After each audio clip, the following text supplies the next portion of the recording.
Sino yung masasama sa Senado? Easy, easy. Meron ba? Ha? Madami. Dami. Kaso parang ayaw sila kunin ni Lord. Baka daw may chance pa magbago. Pero not majority of them, no? Ha? Not majority of them. Actually, hindi na rin ako sigurado eh. Sino may sabi si Dahil Lord? halos kalahati, Sino may sabi si halos Lord kalahati yung may kukuha? plunder case, merong corporate case, merong crimes against humanity case, merong obstruction of justice case. Ano pa ba yung ibang case na pwede? Dahil Dami. nabalitaan ko, pati daw Taguig, merong mga flood control eh. Nako. Nako. Marami. Kanino galing yung impormasyon mo?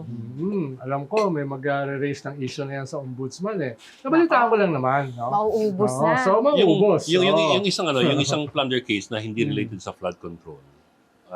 Itong kay Marcoleta. Marcoleta. How do you think that's going to progress and how soon? It can be this week, can be next week, can be next month. Depende yan sa sa ombudsman eh. Ang pagkakasabi ni Boying 2 weeks ago, mabilis yan. Eh, kaya nga, Dahil diba? na yung ebidensya galing mismo dun sa Self-confessed na daw. akusado. Pero again, you're in the Philippines. No? Naghahanap nga ng logic si Reg kanina eh. Sabi ko, eto na naman siya, galing na naman sa kuweba. Naghahanap ng logic. No? Wala naman logic dito sa politika sa Pilipinas. Diba? So, pero kung gugustuhin yan, pwedeng pabilisin yan. Patingin mo, Lalo na yung kay Marcoleta na mayroong ebidensya galing mismo sa kanya. Diba? hinog na ba yun Admission. yung kay Senator Marcoleta? Depende nga yan eh. No? Depende kung anong buttons yung ipupush mo. What you only have so far is a recommendation from one office of the ombudsman. Wala pa yung actual charges. Ayun lang, dahil sa kaunti kong karanasan sa gobyerno, pwedeng pabilisin yan, pwedeng pabagalin.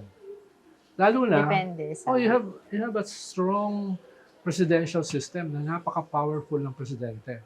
Almost Sobrang dictatorial. No? Yeah, the system is strong pero is the Marami sitting Halimbawa, I will yung not complete sentence. Halimbawa, yung 2,000, yung mga judges na yan, sino ba nag-appoint yan? Presidente. Sino ba nag-appoint yan sa mga sandigan bayan? Sino ba nag-appoint sa mga justices of the Supreme Court? Presidente yan eh. Yeah. Hindi ko sinasabi na meron siyang undue influence.